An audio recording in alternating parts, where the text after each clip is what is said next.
So in today's video, I just wanted to talk about role-playing in video games. More like how to actually role-play in any game, but not actually. So there's a video that I have seen by somebody called Micah Raygun, and he has a rant on Daggerfall. It's a pretty long video, and he talked about, you know, acting like your character would in real life. And you know, that really got me thinking on talking on how I roleplay video games and how you could roleplay your video game. So here, by the way, I'm just doing some quests in Skyrim. He was questing in Daggerfall, but I really like this Skyrim survival mode game that I've been really into lately. And I had a goal basically, and the goal was to get some money and decorate my home. And I'm gonna start with how your character can be a real critical part of the world, other than just being the main character. First of all, think of it like this. What would your character actually do? See, I have a horse, and I named my character Azad. Why is there a wolf here? I don't remember killing a wolf here. But anyways, so I have a horse here. My character has a name. He's called Azad, and I have a follower, Uthgerd the Unbroken. I name her Brienne. Brienne of Tarth, you know, but like Brienne of Whiterun, whatever. By the way, I'm just gonna try to go kill something here. So to get some gold, basically. So basically, what I was trying to talk about is, what would your character do in a real life scenario if he was in this video game? He or she, of course. So the way you have to think about this is basically, if I were to actually play the game, not like my character, just play the game, right? I would do everything I could to advance in the story. I would get any sort of weapons or armor or whatever I could, just to basically advance faster in the game. That would be my goal. But in this case, how would my character... Wait a second. Yeah. But in this case, how would your character really react in a realistic scenario between him and people around him? What would your character do if he was facing a giant there, for example? Would he really go up to it immediately and fight, or no? Now, at first you have to determine how deep you want your level of role-playing to be. You could be role-playing it really realistically. Oh man, my guy needs to sleep. I am playing this game on survival mode, which is something that I was going to talk about for Skyrim specifically, and how it's actually a great mode they added specifically for role-playing. But, you know, we'll get to that later. So, you have to decide how you really want to role-play the game. You have to decide if you want to actually try to do it as realistic as humanly possible, or if you're gonna go at it more in the sense of like, oh, I'm just trying to do it lightly, just to give my game a little bit more of a spice, you know, a little bit more life, I'd say. So if you have decided on a certain level, you can take the rules that I'm about to give you more seriously or less seriously, depending on the ones that you really like or not. The only thing is, this does give you some room to kind of mess up, which is something you don't want, because ultimately us as humans really have the thing of taking advantage of situations. So if you allow yourself to actually oh shit, if you allow yourself to actually mess around... Oh wait, I was about to die by this mammoth. I really don't want to get killed. I'm trying to get a mammoth tusk. So if you allow yourself to actually fool around too much with your own rules, ultimately you're gonna end up not following them and then realizing that this thing's not working, and you know. So it's up to you to really be hard on yourself, whether you pick the option of really role-playing deeply or not. But ultimately, what I would say you have to think about in the sense of what would your character do is for example, I have decided here to make a warrior blacksmith, somebody who will be a good blacksmith. He's a Nord, and he's also going to be a strong warrior wielding dual-handed weapons and just being a big boy with a heavy armor on and that type of stuff. I've also given it the rule that I mostly want to wear the armors that I craft. So that's my goal. I don't want to just find armor and wear it. Or if I do wear it because I like it, I'm still going to have the ultimate goal in me to craft my own, or else Azat will basically never truly be happy. Now, I have also, as you can see, never improved Magicka because that is useless to him. He has mainly focused on his stamina and health skills.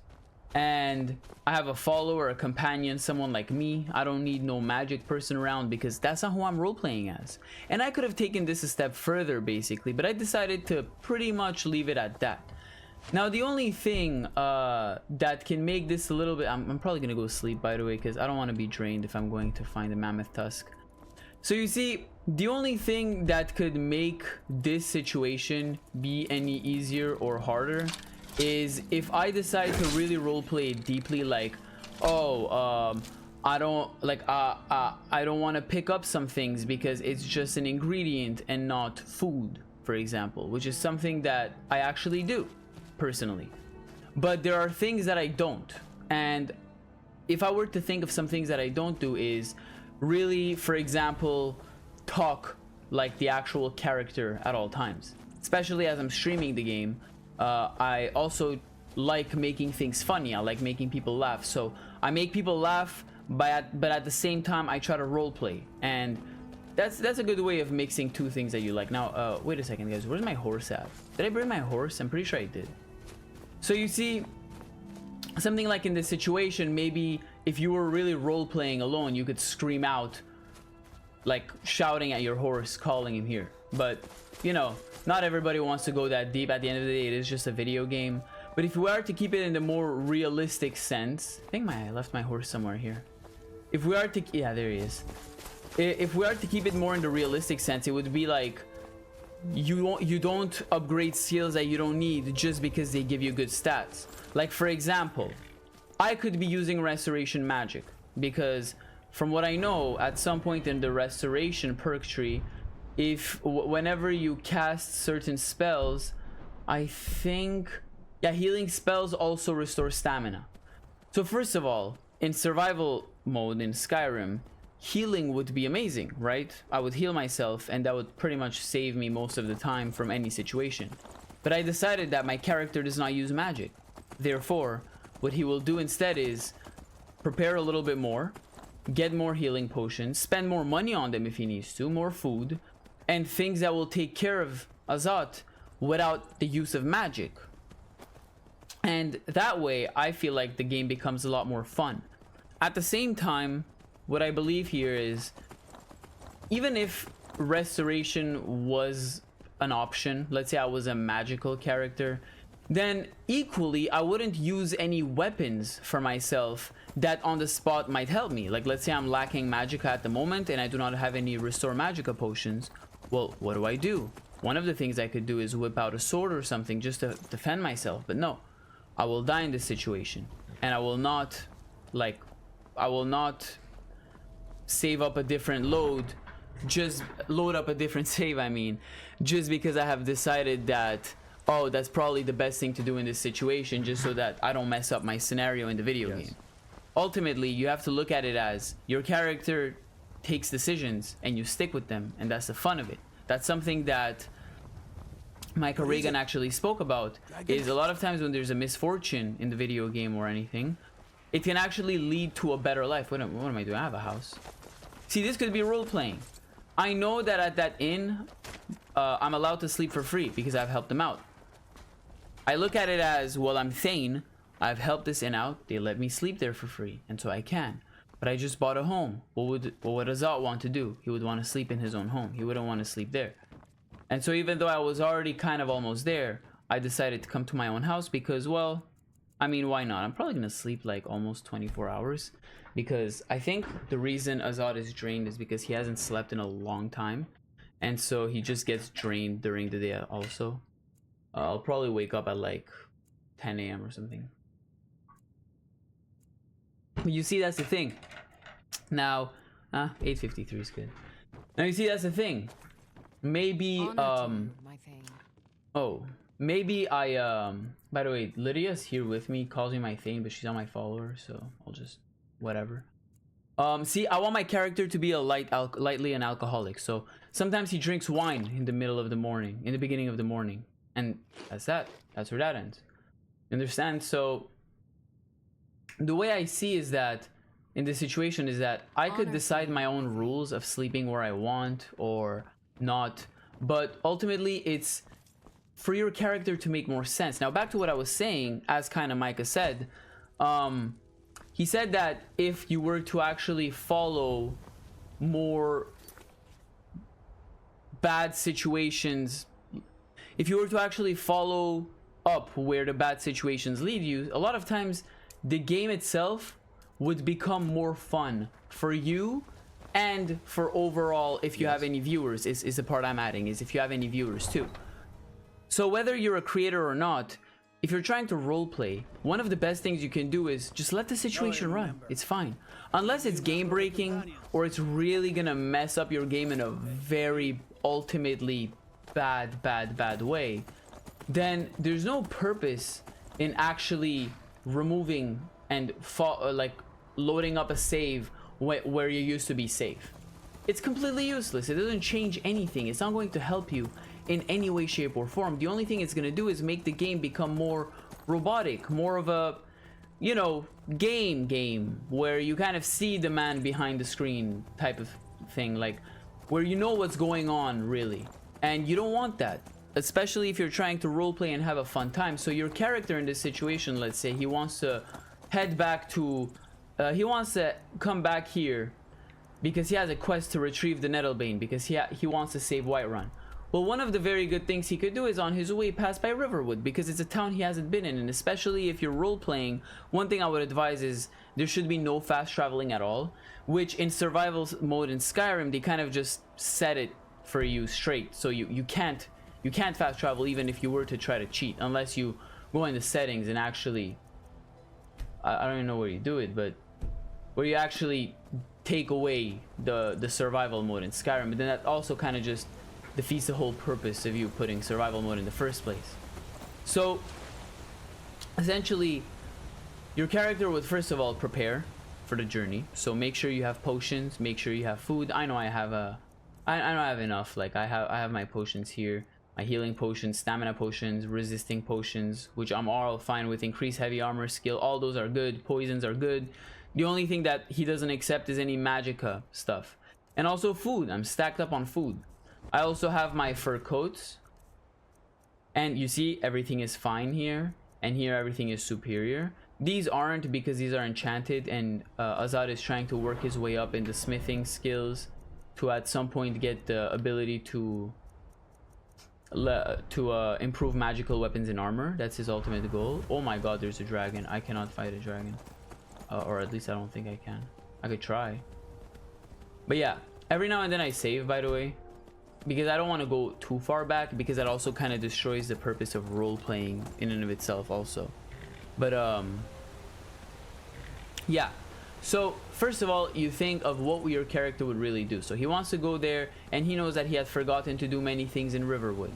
So what you do is, well, you pack up and you pass by Riverwood before heading to the Nettlebane, because that's what logically would make sense. I had made a friend of Sven, but I had forgotten to go to his house and loot stuff, and my character is greedy and he will do that. I don't need to. I really don't need to do this right now. Yeah, I'm not min-maxing by doing it. What I'm doing is remembering Sven, my old buddy, and I'm gonna go see him, and if there are free things, well, I will get them. See, here there's people I could talk to. Now another thing you could look at is, other than your character helping you, that what your character will do is, I kind of spoiled the second part of my points, is how could the world around you help? You will not always be playing Skyrim, my friend. There's going to be many other games. And if you are the type of person who would want to play different type of games as well, and you don't want to only stick to a game that's very role-playable, but you want to actually be able to kind of do this with anything, well, you look around. See, here you're looking around, there's mountains. It's very role-playable, right? But there's games where it's not. So you take example, What is your character wearing? How is the game played? Does the game have a set purpose for your character? Or can you make one, kind of, you can mold it? Or is it half-half, like a Kingdom Come Deliverance type of game where you have a character, but he's very, very moldable in that sense? And if there's, see here, I can also take their stuff because, well, essentially I brought the golden claw back to them, so they're happy about that. And so I'm gonna check. I have blacksmith's aprons at my house. I'll take their money, thank you very much. I'll take this as a form of payment, you know. But yeah, so how could other people, the world around you, help? Like, you look around, what is your character wearing, the weapons he's using, the way he's fighting. You could set your own rules with the roles because you want to essentially follow them up to not do anything you want. Now, there's games that you won't want to roleplay because it's already hard enough the way it is, but some games where you're good enough at them, you will try to roleplay, essentially. And another thing you can look at is the people around you. Like, I come outside and I see the air, I see my horse, I see people talking, I see the inn here. There's a lot of things you can do, and there's a lot of games like this. I'm not doing anything, buddy. So that's another thing you could do is, when you are looking around, not just physically looking, by the way, I also mean like in-game looking around, you could get character traits that your character would have, your player would have, but kind of on the spot that used to not be there before. You understand what I'm saying? So that's one of the things you could do is basically, Sven's house is locked, and I wouldn't want to enter it because since it's locked and he's not my follower anymore, maybe I lost that privilege of just going to his house. Just kind of sad. This is Feindal's house. Anyways, so essentially that's one of the things that will really help you out is items, people, the stuff you can do, limitations you get set on yourself depending on the world around you. And if you hadn't set every rule, look, when I started my gameplay, I had some rules, but the rules have molded and changed since, for me, the way I see it, it's like, as I'm playing, I learn things and I learn of things that I didn't know before. And because of that, I can add new things that are interesting to me or remove some things that I find to be really hindering. But you know, you still have to set yourself a sort of a limit that you can't do that too much. Like, you can't abuse it either. You don't want to just set unlimited rules, and at the same time, you don't want to just keep removing rules that were supposed to be there and be taken seriously, because then you yourself, oh shit, because then you yourself won't take the game seriously. And then that just kind of, again, ruins the whole purpose. Is you like, I'll give an example. Somebody says something to you and you usually would have not cared and just moved by. Well, in this scenario, maybe you'll care. Maybe your character, like me, I'm a brute, and somebody came and disrespected Anissa's cabin. Somebody disrespected me, well, I'm gonna chop your head off. It's tough just scraping by out here, but I make do. Alright. What do you got here? Oh. See, right now my character wouldn't care about this, but the reason he would take it is it's because a book worth over 50 gold, he thinks, well, he can sell. Oh shit, I just stole that. Oh, okay, she didn't see me. Alright, let me just check what you have. Also, I'm not necessarily a thief, but I'm also not a thief. So if I don't care about a person, like, for example, here's a perfect rule using the world around you. I'm the Thane of Whiterun. And so Whiterun, I will try to not commit any crimes in because I'm Thane there. But if I wasn't, maybe I wouldn't care. If I am to travel somewhere else, somebody annoys me there, I might immediately kill him and fuck the guards. You know? That's how I think. That's how my character thinks. Ultimately, right? So yeah, he sees a shed. Everything's fine. Nice old lady working. Nothing really valuable here from what he understands. And it's tough just scraping by. That's it. That's all, you know. I see this. And now he's interested. What will be under there, it's so madam? Nice to have a visitor. Yeah, must be. Let me see what's under here. See, I'm not trying to sneak around or anything, goofing around type shit, because I don't care. Maybe if I really wanted to steal something from Whiterun, I might sneak around, because I don't want to really ruin my reputation. Ooh. A bee, glow dust, void... Oh, void salts were expensive. I know that. But yeah, maybe in Whiterun, I will sneak around if I really need to steal something, but most of the time, I'll try not to steal from Whiterun, because as I said, I'm the protector there. I'm an important person. I don't want to just mess around and goof around and then, you know, find out. Anis's letter. Hey, why do you hesitate? You can feel the power coursing in your blood. You have only to reach out and grasp it. Renounce the boy of yours and come live with me in the forest. My sister will be here soon. Together we can love our coven, and your training will truly begin. Interesting. Why does she have skulls? You know, I kind of remember this place from my older gameplays, and I remember what I used to do here. Oh, I'll take that. Paralysis poison, that's good. See that? Now he's happy. Now my boy's happy here.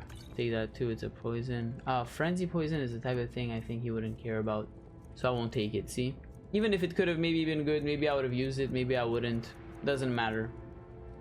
Attack anything nearby. I don't care about that. You know, I'm the attacker here. I'm trying to kill them. So essentially, yeah, I wouldn't do anything bad in Whiterun, but I wouldn't mind doing something bad outside of Whiterun. Now I know Riverwood is in its jurisdiction, but it's not the same for me. Oh, what the fuck?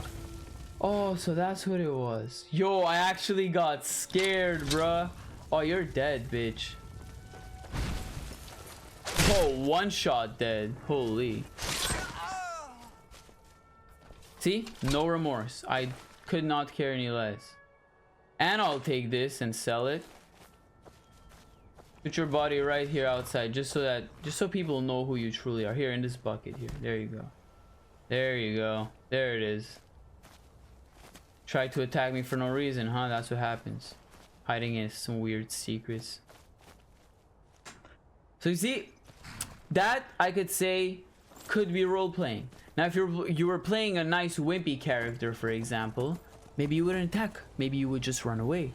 Or another example here, what if you were playing a character who is a nobleman or a merchant, someone just trying to get rich, or an alchemist, pure alchemist.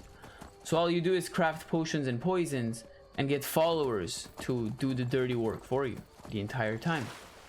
You could be a wizard, right? As I said, you could even go more specific. You want to be specifically a conjuration user, so you basically only use conjuration magic whenever necessary, and essentially you just revive dead people, or who's this, or maybe you summon stronger creatures to fight for you. That would be a good tactic to use. I need to actually practice my craft. After a little incident with a roguish lad and the daughter of a prominent bane, afraid not. But if you're serious about sharpening that tongue, you might try the Bard's College in Solitude. See, that's actually interesting. Observing and capturing the epic strauss So you see, in the cities. like, my character would want to go to the Bard's College, not because he's a speaker, that's not the point, but he knows that he's trying to get nobility. He's trying to have more renown ultimately, and he likes bashing people's heads in. So the two things he basically focuses on is his skills in the fighting sense, in the forging sense, and whatnot. Ooh, did you kill some Imperials? Of course I'm gonna look around here. Well, usually I would wait for them to leave. See, like, I don't want them to thinking I'm weird, and so I would ultimately just wait for them to leave. This 12, 15. I'm fine.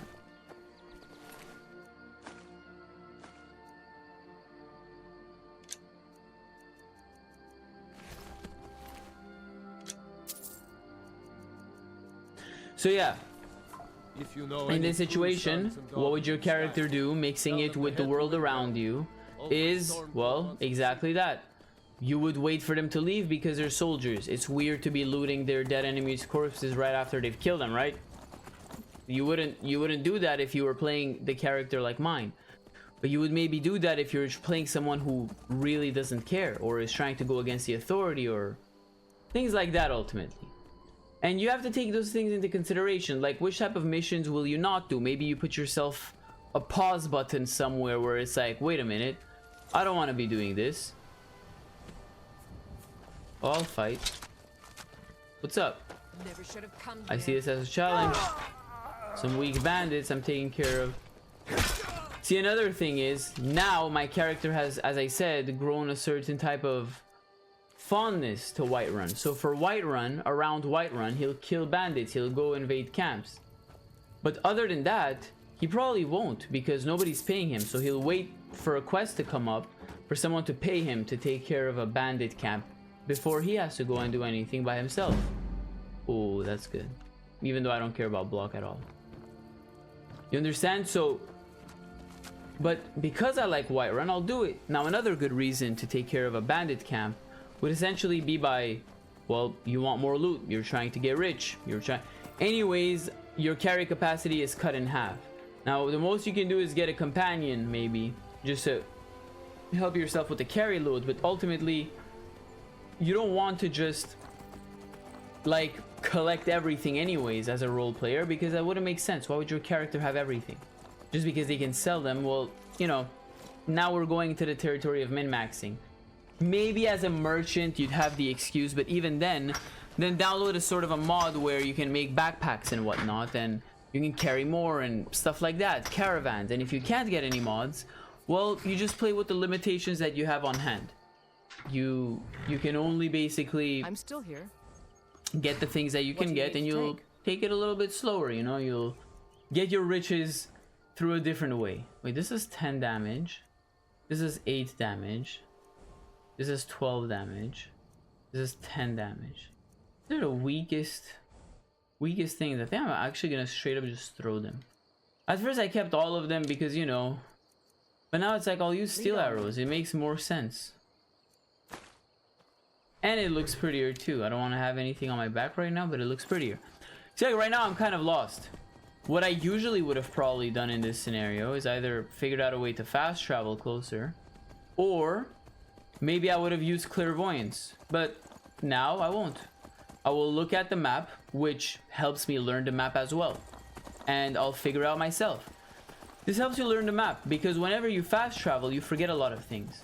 You know, even when there's, I'd say, too many quest markers and it makes the game really easy on that level, even that I wouldn't say is the best thing to do, because, well, in that scenario, yeah, you're not fast traveling, and it's not ultimately bad. I keep my quest markers on because I don't want to spend hours looking for people.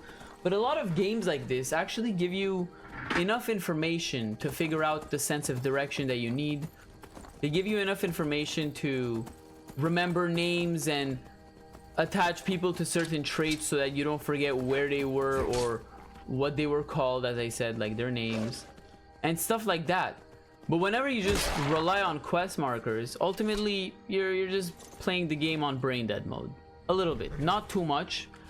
As I said, quest markers by themselves aren't the worst thing, but it's really the just fast traveling everywhere, doing everything fast when you're trying to take the game slow and you're trying to really enjoy the game.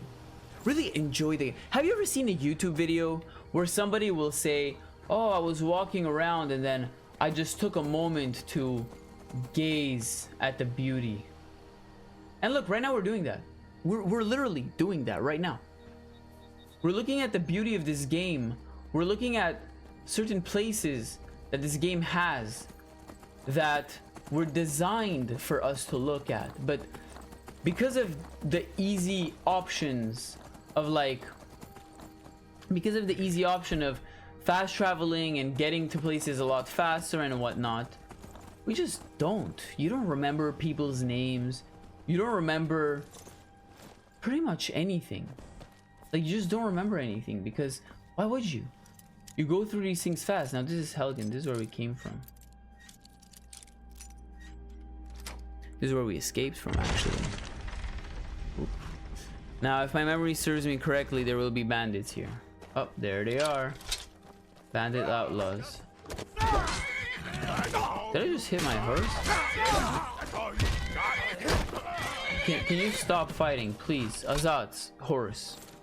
Please. Literally. Please. Just stop fighting. Stay here until I come get you. See, like, I probably wouldn't have cared if my horse died at another time. Or I probably wouldn't have even had a horse in the first place. Because I can just fast travel. Why do I need a horse? Like, really. But here, I care. Because I can't fast travel. A horse actually helps me a lot. And I don't want him to die because he cost me 1,000 gold. And after having bought my house for 5,000 and then decorating it a little bit for like, I think 300 gold. I'm left with 477 because I need to buy stuff. I can't carry everything and sell it. And that adds a challenge to the game. A challenge that's not only reliant on the gameplay aspect. It's a challenge that's just living, just surviving in the game. And there's a certain beauty to it. I can make another video at some point of why I believe that adding that challenge to games can ultimately make a game somewhat better and less stale. You know, we don't need to get too deep into that, but a lot of people won't understand. Who are you? I'm here. I'm literally right here. Okay, the wall blocked it. I'm one-shotting these guys. I'm that strong now. But see, I've earned this. I've earned a one-shotting ability. Also, I don't regenerate my health in here, which makes the game also a lot nicer. Because now, as I said, I have to worry about not getting hit as much. I have to worry about potions of health every now and then, you know, just popping one quick. Let me actually pop one quick. You know, things like this can be adding more, as I said before, spice to the game, but that's not what we're gonna get into in this video. See, like, my character doesn't really read too much, but for example, there was this one, killing before you're killed. Looked interesting to him because he's Azat, right? Killing. He likes killing. He likes smithing, he likes killing, and he likes renown and getting rich. Taking care of problems. So, that's the type of book that's interesting. Yes, I call myself a Nord. Who says that? Come here, challenge me. This is one of the guards trying to kill me, huh? I remember this place. We were literally here. I was like, here. Yeah, here. Are you? Is he on top here? I can't find the guy. Oh my god, this guy. Getting hit too is good. See, actually, the game actually teaches you about that. Literally, just the way the game works, Skyrim specifically. When you get hit, your heavy or light armor increases, if you're wearing any, of course. Do you understand what that means? That literally goes with the first point I was making about whenever a bad situation happens to you, it is best to actually just let it happen. Because whenever it happens, you improve something. Whether it's a memory, the experience of a memory, or the memory of an experience, I mean, it can ultimately just help. It will not do you any harm or damage. All it's gonna do is good, because it's gonna help you remember what you went through, and then the moment the place you're at now will be elevated. You'll think of it in a better way. And just like here, when you get hit, health is taken from you, but heavy armor skill is gained. You gain more heavy armor skill, which ultimately is what you like, right? It's what you want to do. Oh, there is a magic user. We're gonna start shooting them down. There we go. You won't even make it here. Oh, you might. No, you won't. Alright. There's no rush to get Nettlebane. I'll leave that for the roleplay stream, where I put all of this to use. So you see, ultimately, like, you can still say, what if the game I'm playing is unroleplayable? And you truly believe that. You truly believe that the game that you're about to play has no potential for role-playing.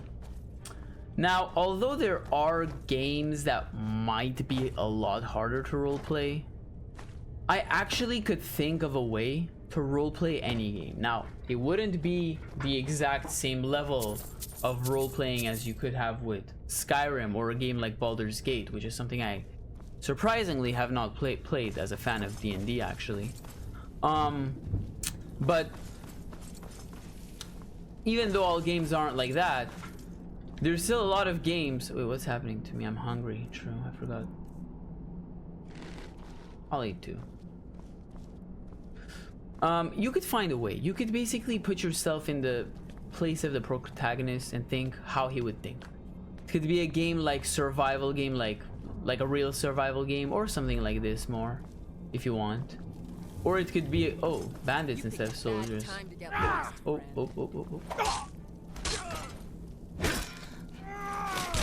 Did they die by my shield bashing? No way. That's kind of crazy, actually.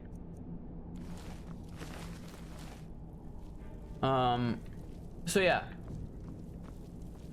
a survival game where you could roleplay as how the character would essentially survive, or it could be even a Call of Duty type game, obviously if you're not playing online, where you could actually roleplay it, being a soldier, battlefield and whatnot, right? You could roleplay a game that's like a strategy survival where you're taking care of a town. You can roleplay as the mayor or the leader of the town, like I heard about Frostpunk, you know. And just anything. Look around. Look at what you can use. Look at what could set limitations to your character that would still keep the game to a level of, you know, being playable, but not too easy to the point where... Oh, there it is. Damn, they're really easy to kill here. Fire salts are very good. Oh, I'll sell that to that old mage there. Oh yeah? Wanna bet? Oh, there it is. I was waiting for that. And essentially, yeah. Oh, see, now the Book of the Dragonborn, he will take it because he has learned that he is Dragonborn recently. And now, before he didn't care. It's just history, whatever. And now it's history concerning him since he can shout. So, see, in a moment like that, it's not even something I could have planned for. It's something that just has to happen naturally. If it happens, it happens. Great. If it doesn't happen, then you make other ones yourselves. So, basically, yeah. I think that's about it for now.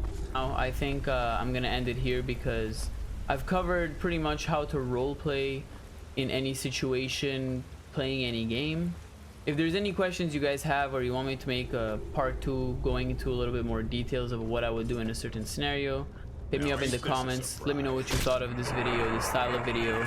I really hope you guys come on the stream. You can see how I do it.